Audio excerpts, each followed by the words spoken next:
Okay, we're back working on this 2011 Chevy Cruze, and we've got a problem up here. We've got a lean code, bank one, and got a problem up here with one of the PCV components, this diaphragm up here on the valve cover. And what we're going to be doing today is replacing this right here, and basically just got a new diaphragm and a cap and a little spring in there. So first of all, I'm going to show you what it's doing here. We'll crank the car up. Okay, so we got the hood up and the car running here. Okay, so we're going to remove this cover here that likes to rattle anyway. And you come up here and put your thumb over this. This thing is sucking in a massive amount of air. So that's no good.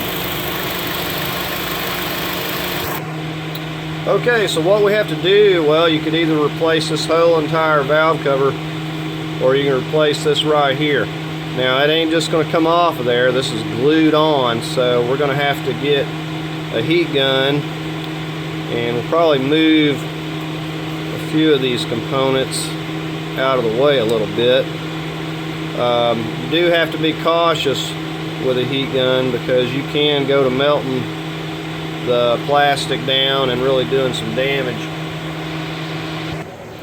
So we got our handy dandy Bauer heat gun here.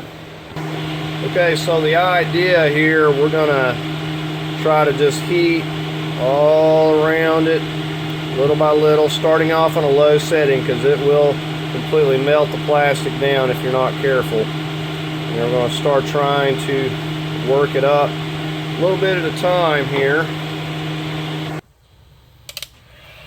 Okay, so I'm going to start off on about 3 and just kind of keep a check on it here and see what happens.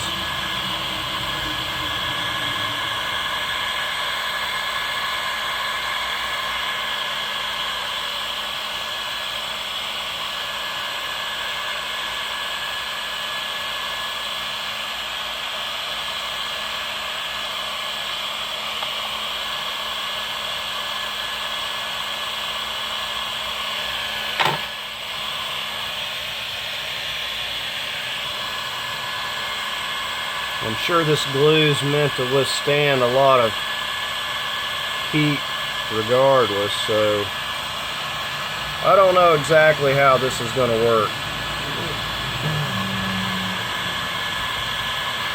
But we're going to err on the side of caution. I really don't want to be replacing this valve cover.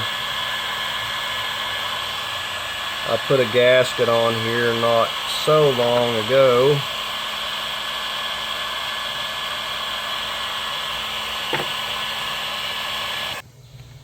Okay, I'm making a little progress.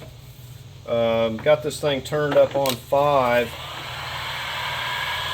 And now we're carefully moving it around, pointing just only towards this cap, not towards anything else, not towards the cool pack, staying off the top of the valve cover. And I'm just heating.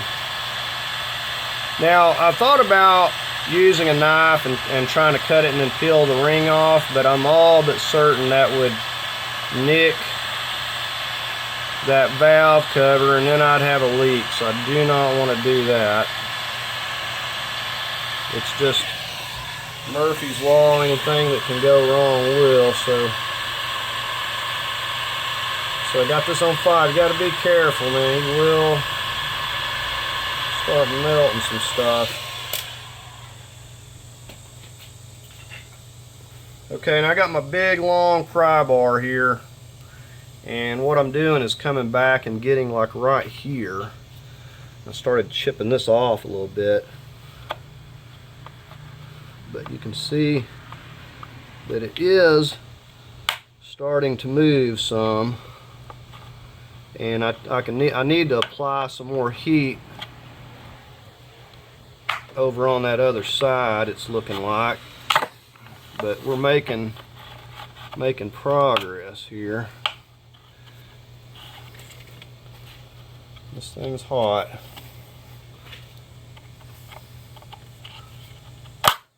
Alright, there we go. And you can see this. Alright, I'm going to let that cool off. Alright, so let's take a look at this. This is still hot. Man, this rubber's so hot I can't touch it. Okay, so you can see where the oil is blowing right past there. Nice big old hole. It's just splitting all to pieces. So that's the problem. That's the first problem in this PCV system. Not the only problem. This is just one of the problems that needs to be addressed, but it could be that we have to tackle other areas. So I'm just going to clean that out a little bit with a rag.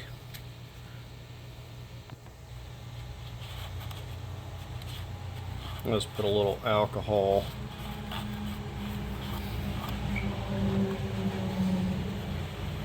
Now let's just hope we didn't do any damage to this valve cover. I mean, it doesn't look like we did.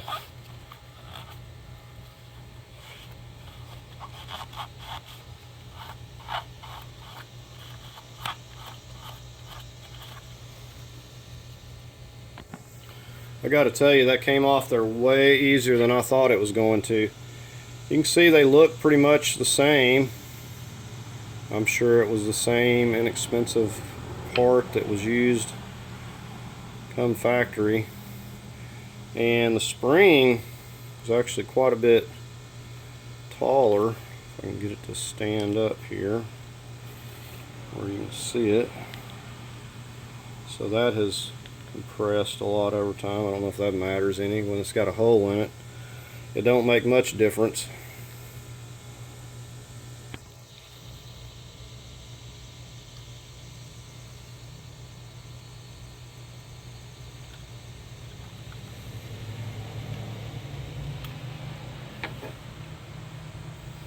And that's supposed to push down and go into those grooves there.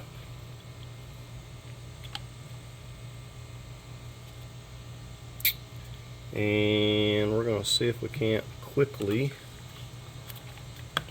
So I take it we're going to have to epoxy this in place.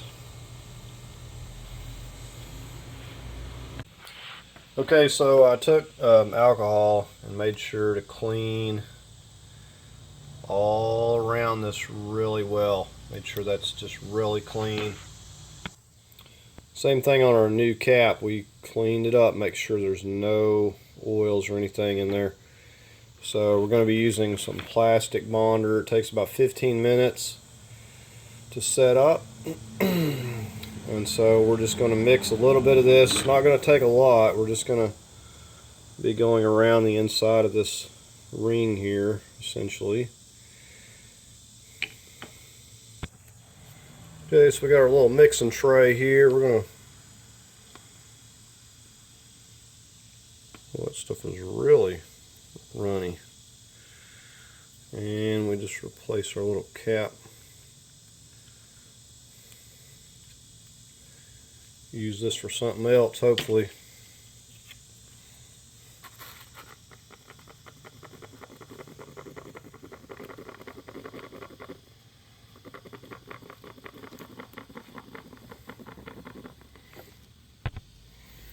Alright, so hopefully I'm going to be able to get this to cooperate. We do have a little bit of time. We're just going to work. There you are. Work our way around, and if I have to mix some more, then I'll just mix a little more. But all right, I've got a nice bead all the way around, so now we're going to get it on the car. So we know we want the little spout, of course, facing to the front. So what the trick is pushing this down to where it goes while we're kind of getting this in place. That is the fun part. Okay, so we're going to have to hold that down for a minute and get a weight here. Okay, I got this pressed down firmly as I want it to be on there good. And I'm going to take my heavy weight. We're going to stick on here because I don't want to stand here 15 minutes. All right. Okay, so we'll see you in 15 minutes. Okay, so the moment of truth. Please don't fall off.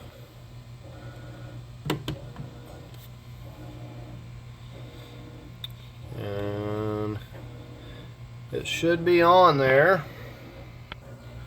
I know the older plastic bonds I've used are really good, and they set up like in a matter of seconds. With the newer stuff, I don't know.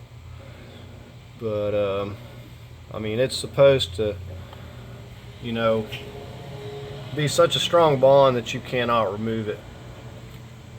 And I'm sure this should be stronger than even it was before, so there won't be no getting that off again.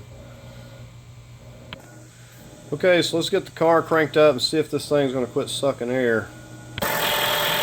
Okay, so I don't hear it sucking in air, and it's not sucking my thumb into it, so that's definitely a plus.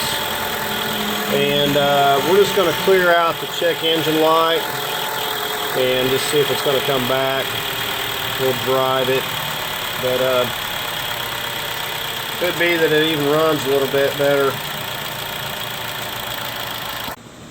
Okay, so I went and drove this around for a little bit, and that code has yet to come back, and it may be having to do a relearn or something, I imagine, because it was sucking in massive amounts of air.